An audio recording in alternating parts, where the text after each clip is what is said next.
On the next Empire Report, after the overdose death of Nadine Rampino, her friends and family are saying it could have been prevented if Widow was legalized. Could lives be saved if the use of the drug was safer?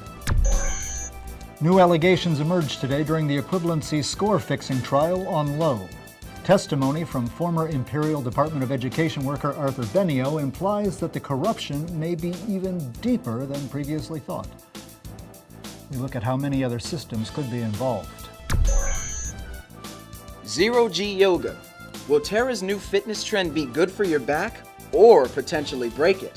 What you don't know could hurt you. All that and more on the next Empire Report at 2200 SET.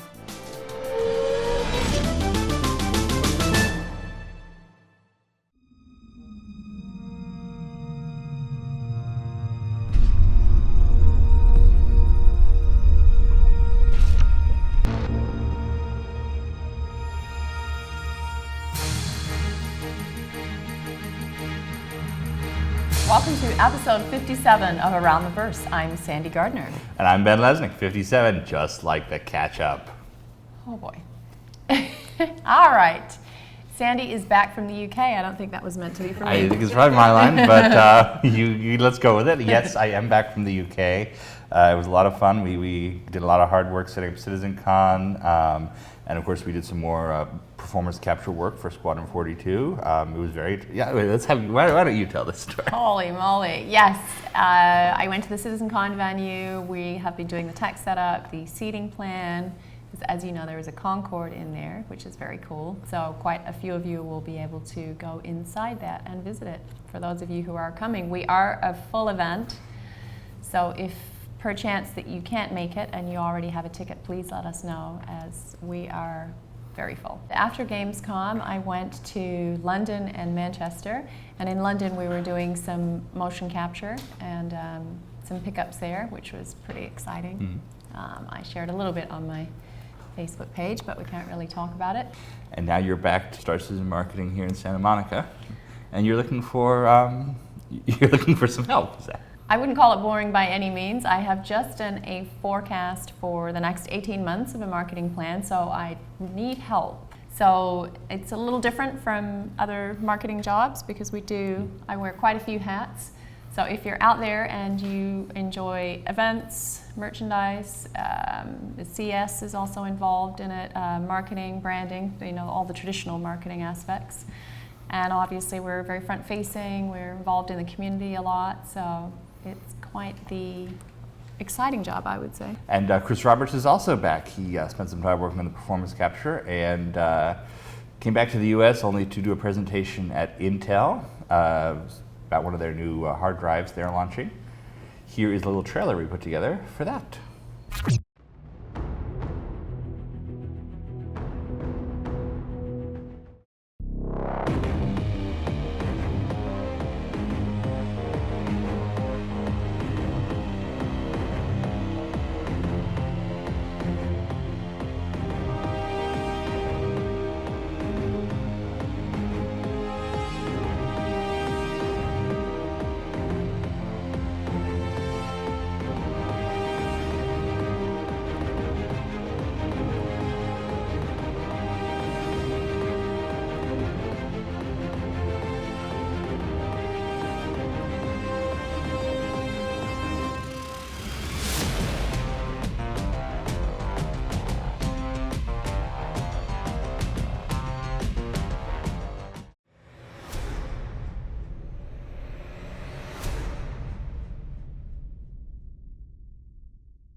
Preparations for CitizenCon are also now in full swing, as well as Ben going to DragonCon with Dave Haddock and David Ladyman.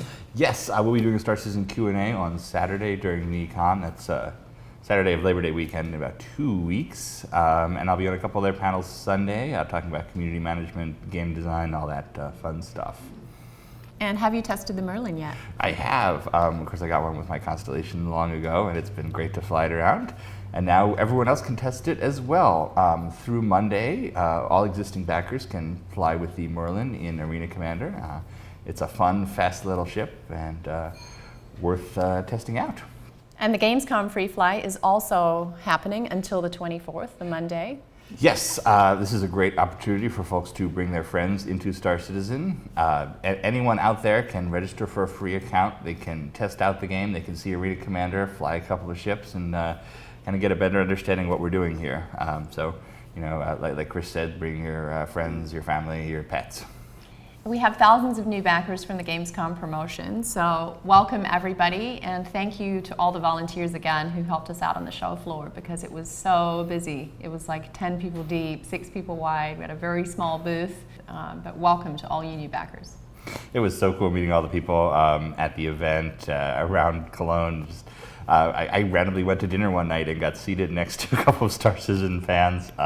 It was really cool. You came back with so much energy from people who understand the project, who care about what we're doing. It was very cool. Welcome, everyone. The team in Austin is working hard to get Star Citizen Alpha 1.2, aka the first release of the social module, out for all of you guys. Yes, our first release is going to be to the PTU. We need to do some lower numbered stress testing, so we're probably going to kick it off to about 1,000, 2,000 backers at first before moving it on to everyone.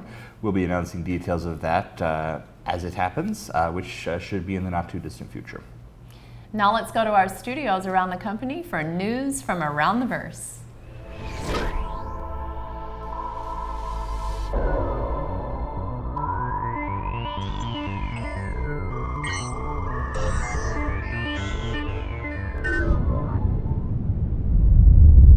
Hey everyone, welcome back to Southern California. We are here at the Santa Monica Cloud Imperium Games office. I'm Darian Warlick. I'm Lisa Ohanian. And we are here with this week's Around the Verse news update.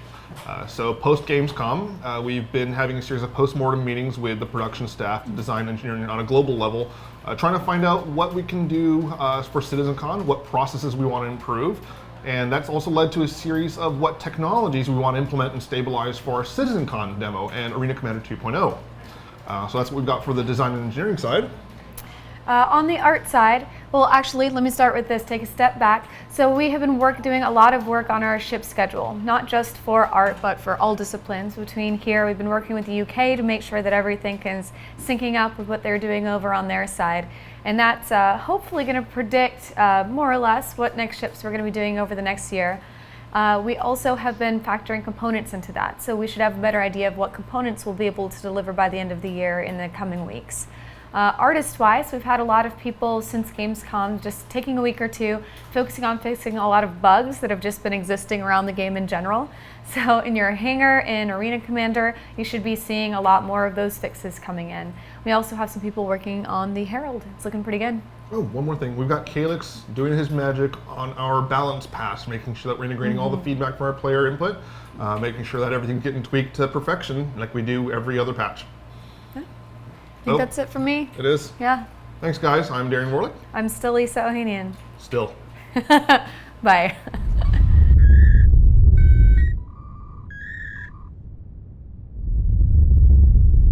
Hey guys, Dave Langoliers, lead producer here at Alphonic, and hey, Jason Hutchins. I'm a senior producer. Normally I'm working out of Austin, and I'm in Denver this week with Dave. So this week, got a couple things to talk to you about. The first one is the Arrowhead sniper rifle.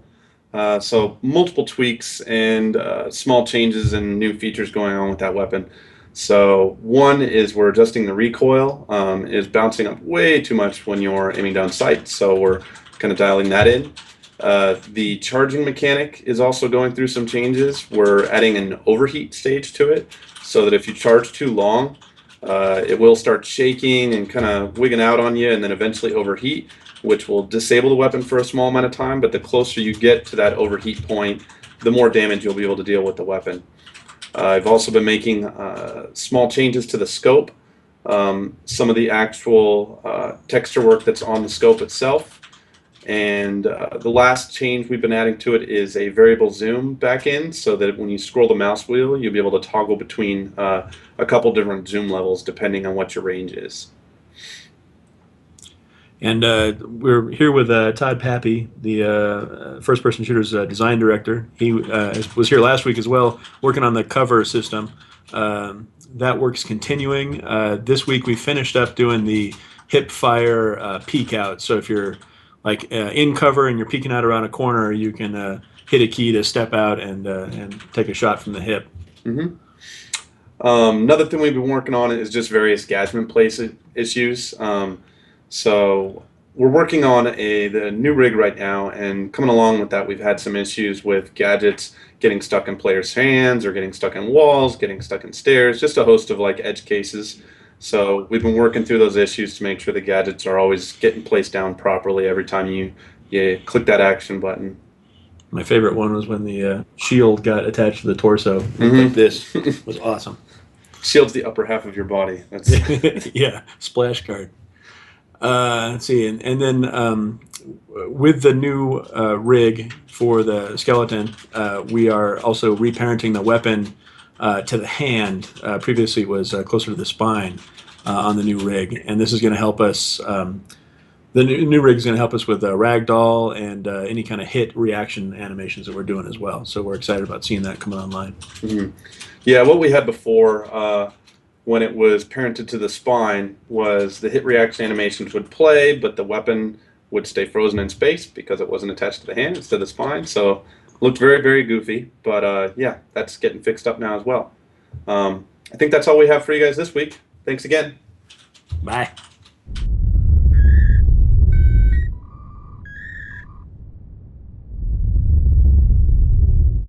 Hey guys, Jake Ross here, Associate Producer of the Persistent Universe, and here with me this week I have the brand new, what is your name and occupation?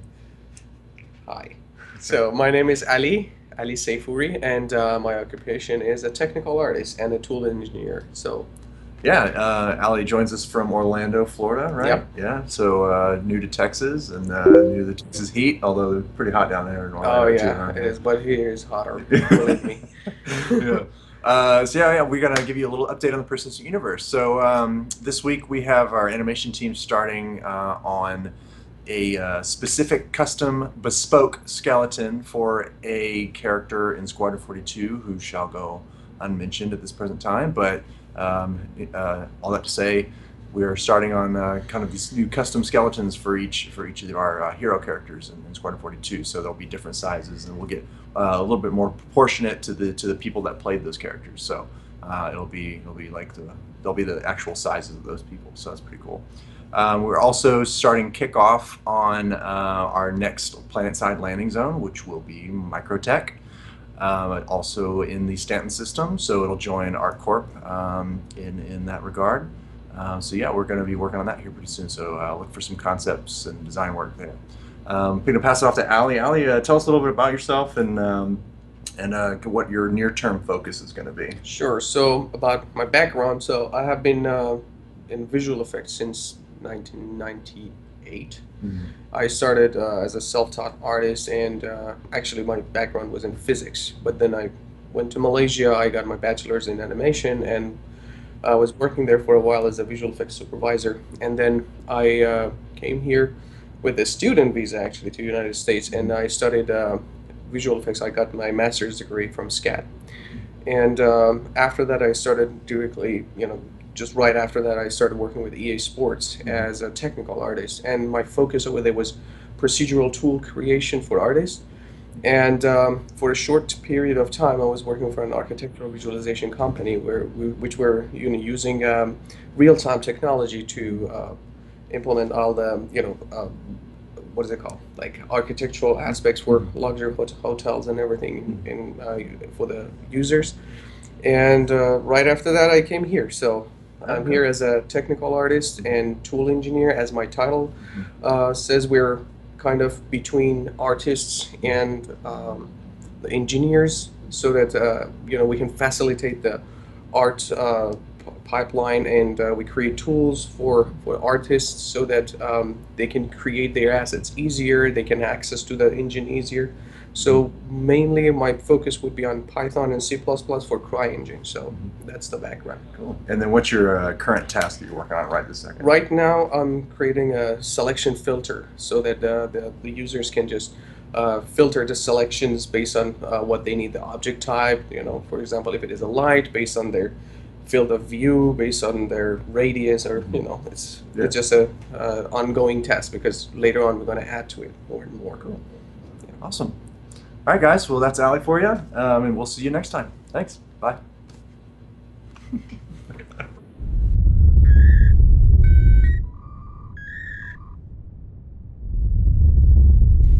My name is Alistair Brown. I'm the Director of Graphics Engineering here at Foundry 42, responsible for the graphics team here.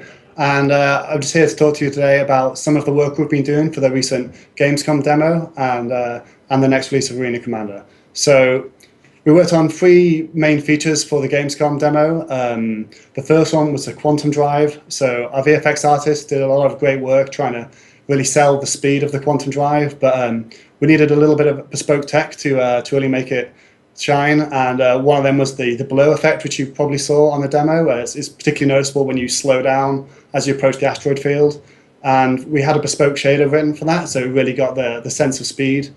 That was written by one of our new graphics engineers here called Ben in the UK. Another piece of tech we worked on was for the asteroids. The sheer number of asteroids in the demo caused us a bit of a performance problem because we haven't quite finished all the tech we need to support the number of asteroids we want. So we used the mesh merging system, which was recently being completed here in the UK, which is a system that allows us to combine many meshes together to increase the performance and reduce the burden on the CPU. So we managed to use that system to get the cost of sorting and rendering the asteroid field down from about 20 milliseconds down to 1 millisecond, which is crucial to actually make this, the performance viable and to be able to get it onto your machines. At a sensible frame rate. And the third feature we worked on was the multi-crew damage system. So the new ships like the Retaliator and some of the other ships that are becoming flight ready soon, things like the Constellation and the other big ships, they all needed a bit of extra work for the damage system because they have these modular pieces, and we need to make sure that the damage system will work no matter what modular pieces you plug into your ship, so that required a little bit of extra work. So they were the 3 main areas we had to work on for Gamescom. Only hope you liked it. And that's it. Thanks, guys. Thank you to our students from around the world. Things are looking great. James had a chance to sit down with one of our character concept artists, Jeremiah Lee. Take it away, James. Thanks, guys. We got the character concept artist, Jeremiah Lee. Jeremiah, how you doing, man? What's up, man? Thanks for coming on. Good to be here. So what you working on right now? So I'm currently working on the Shubin miners, the EVA suit, and the guys in Texas. That's right. They're talking about grabbing minerals and stuff from asteroids and stuff. And so I'm specifically designing the EVA suit for the Shubin guys, and also kind of just developing just what the NPCs and also what the characters would be wearing when they go out to EVA. They have a specific outfit and a specific look. So are you doing any like NPCs or civilian concepts right now? Or are you just working on like the mining stuff? I'm working on the suits for the NPCs and also possibly for the players. Mm-hmm. So, yeah. What were you working on before that? I was working on a lot of UE Navy outfits. Worked on the deck crew for a while, the EVA suits for the general crew. Mm-hmm. Like for instance, like the Bengal you saw on the trailers before. Let's say the Bengal got attacked, and there was a hull breach, or maybe a side of the Bengal got hit and there's a giant hole there, and they need to repair it. They'll send the deck crew out, and they'll get on their EVA suits, and so you'll see like NPCs just getting on some suits and EVA and just fixing it from the outside. And so I actually designed, under the supervision of Rob McKinnon, just also what the deck crew would be wearing for fire extinguishing inside the Bengal or inside. Mm-hmm. So we have all kinds of suits for the general crew. I also did some first pass concepts of just our hero characters for Squadron 42. Some senators for the Terra fashion. I did some of those, and the hairstyles. I did that as well. Terra fashion, man. It's the pinnacle of the fashion world right now.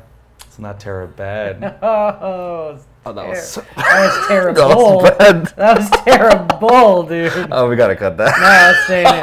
Keep going. Oh no. So what's it like working with CR as opposed to any other directors you've worked with? CR is very particular with what he wants.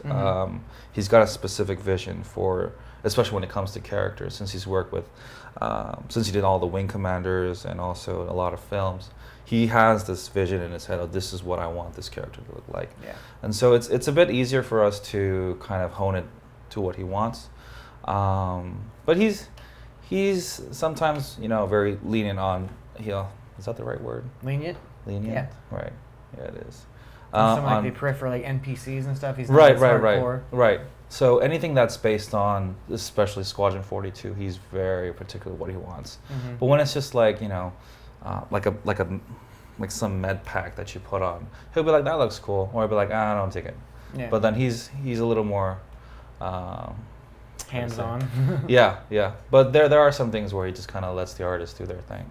But since I'm working on characters, it's a little rough because these are characters that you will see on the screen and you'll interact with, and so it has to be very specific. Yeah, they're pertinent to the story. Right.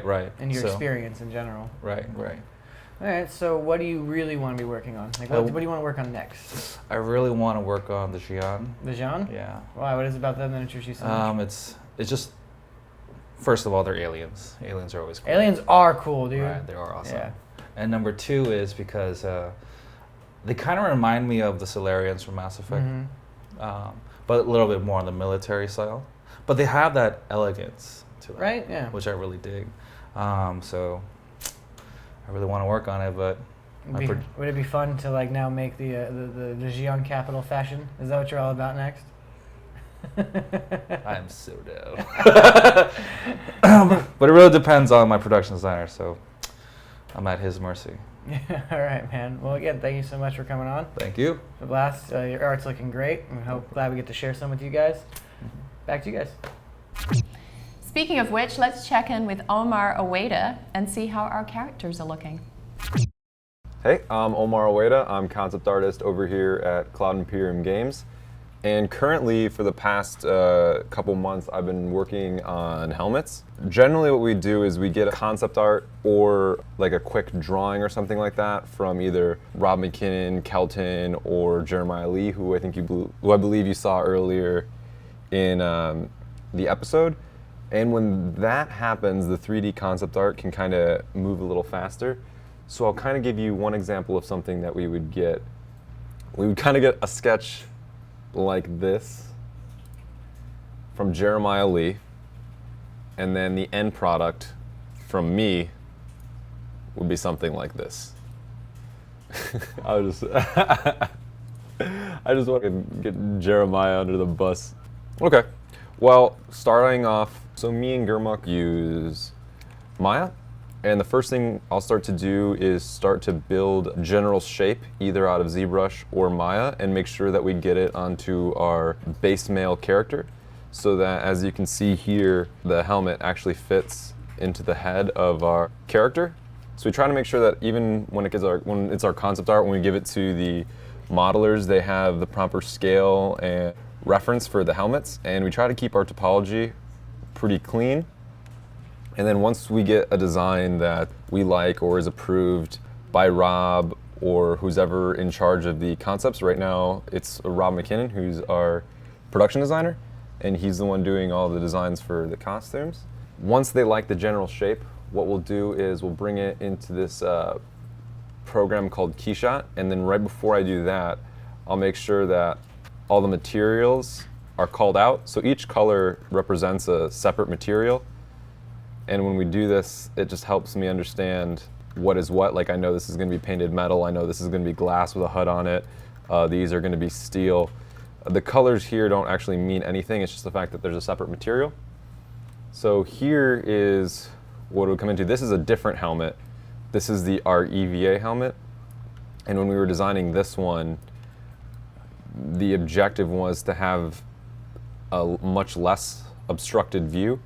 Okay, so one of the reasons why every time I rotate this is essentially just a way to put materials on an object and then get a good image out to start before we paint over. Keyshot is really great at that because it's super quick, but a reason why it starts to be all frazzly is because it's a progressive render, which means over time it's gathering more and more samples. So the longer I don't touch it and I don't move it, the better the image quality will be because it's constantly sampling and constantly growing. So then we give it like time limits. We'd be like, oh, this image takes about 5 minutes to render or something like that. So we can have a good base to start with. And then where I kind of derive a lot of my inspiration from these helmets are mostly vehicle design. And this helmet, I wanted to make this helmet pretty sleek, but then at other times, like we talked about earlier with style guides, and depending on the character's position and what they do, you have to get a little bit more industrial. All right, so once we get a nice image out of Keyshot, it'll probably look something pretty clean, something similar to this. And then with Photoshop, we kind of try to give it like a little bit of story or just a little bit of grunge, and something that we can do really, really quickly. So as you can see, this adds a little bit of glow. It tells what kind of pass this is. This is the very first pass of this one. Obviously they're going to be working, so it's a little bit dirtier. You have dust on the lens. And then once we get some nice images and the helmet's approved, we can start to move forward to either the character is being designed, the outfit for the character is designed previously, and there's a rough helmet done, or there's a helmet done and sometimes we'll design the outfit off of the helmet, and depending on a certain situation, which me and Jeremiah will talk and figure out something for that. So for this one, Jeremiah did a quick sketch, and then I ended up modeling it, and here is kind of what it starts to look like once we get our hands on it. And this one was pretty interesting because it has an oxygen mask that can be taken on and off during certain situations. So if there is an emergency, it can be EVA capable. And also we do the interiors of all the helmets as well, and this one has a pretty decent look of the interior padding, and everybody knows what it is. So once we get something that's a concept that Rob approves and that he likes, then we can integrate it into the character designs. So then Jeremiah will put it on one of the characters that him and another artist, Mark Decker, worked on.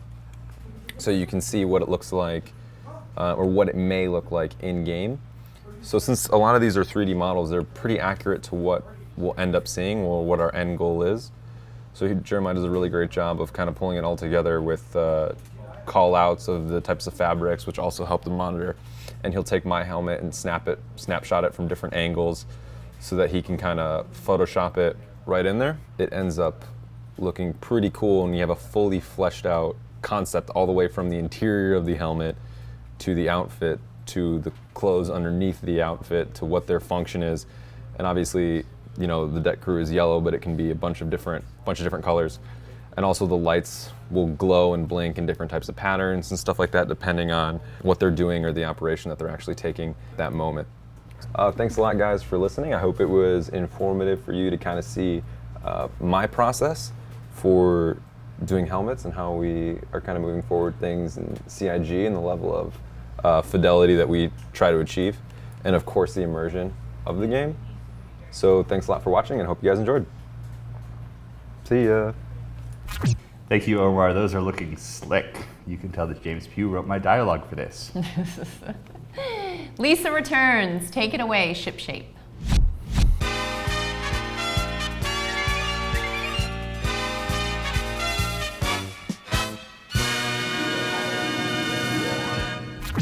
Hello everyone, and welcome to this week's episode of Ship Shape. This week, we're going to be talking about all of the hard work that goes into our ship releases. We're going to be talking about the people involved when new content comes out, and also high-level strategy and the ground-level strategy when we're releasing new content to you. So to start off, there are 3 people who really drive all of our new ship releases. Those people, of course, are Sandy, Ben, and Alyssa. Sandy is our VP of marketing, and she deals a lot with our high-level strategy. We try to have a long-term schedule, and she's the one in charge of that, making sure that we're prioritizing getting new content out to fans. Second is Ben, our director of ships. He helps out Sandy a lot with the high-level strategy and also directs all of the ground-level strategy. For example, he'll help Sandy decide when our next 3 ships are going to be coming out. And he'll also make the decisions about making sure that one is a fighter and one is a mining ship, and that they're well spaced, and we're giving a good variety of new content as we move forward. Third is Alyssa, and she's the associate marketing producer. She works very closely with Sandy and Ben to make sure that the decisions they're making are actually happening. She works a lot with the development team and other cross-functional groups to make sure that we have all of the different pieces from our artists and our designers to give the content to you guys. Now, a little bit about our high-level strategy. As you know, we aim to have fresh content to you guys about every 2 weeks. And this can vary anything from something being flyable ready to a hangar ready ship to concepts. Now, we try to keep a schedule that covers the next 18 months, but as you guys know, things can change around here pretty quick, and that's our fault, the producers on the development team. Thankfully, those guys are really good about being flexible and working with us and understanding that we need to focus on the game needs as a whole rather than just what we can get ready in the next 2 weeks. And for this reason, the 2 weeks thing is more of a guideline than a rule.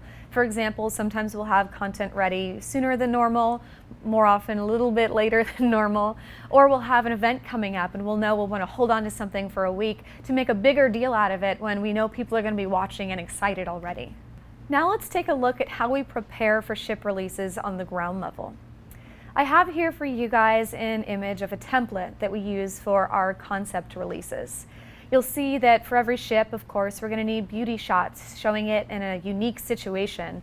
We'll need product shots showing off the ship itself. We'll want some videos. We'll want a blueprint image to share with you. These are things that we need for every concept release that we have. Now, this template is only a starting point. We're going to need, of course, different situational shots for each ship that we release, since they're all different. And for ships with special functionality, most recently the Starliner, we released some additional images such as flight attendants to help people understand the lore and get them excited about how this ship is going to fit into our universe. All right, I hope you guys enjoyed this little look behind the curtain. As you can see, there's actually a lot of work that goes into bringing our new content to you guys on any level. Hope you enjoyed it. Back to you guys. Good to have you back, Lisa. Ben, did you hear we are high level? High five. What? All right. I always fall for it. Okay. Next, moving right along. And it's time for everyone's favorite MVP. High-tech envelope. Drum roll, please. Ms. Gardner, would you like to do the honors? Wow, somebody was using their Sharpie. Black Cat Jack, woo! Black Cat Jack has a fantastic role-playing thread in the forums that is incredibly civil. So we thank you very much for doing a great job of setting that up and keeping it good. The big surprise this week is we have a couple of variants coming online. Starting next Friday, the 28th, we'll be offering 2 variants of the Vanguard. You'll have to tune in next week to see all the exact details, but Gurmak has been working on these and they look really cool. We look forward to sharing them with you. Can we give them an art sneak peek of that? I think we can. Check it out.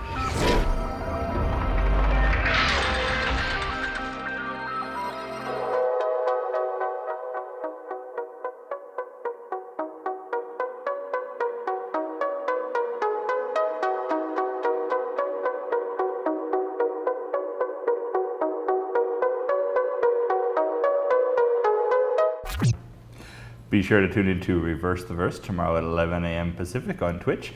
We'll answer your questions about that sneak peek and everything else Star Citizen related.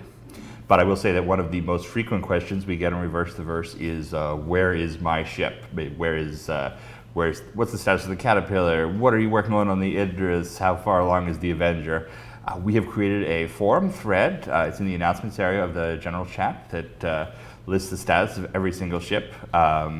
And we're in the process, thanks to Sandy's insistence, of turning that into a static website. Turbulent's going to do something fancy for us that will tell us where your ship's at. Where is your ship at? When your ship's going to get in the hangar, when it's going to be flyable. So everything from the little Merlin to all the way up to the Javelin. Mm-hmm. So that should answer all your questions, and it'll be a very quiet Reverse the Verse. In our dreams. We will see you tomorrow. Thank you to all the subscribers for making this show possible. We will see you next week on Around the Verse. Look at my hand.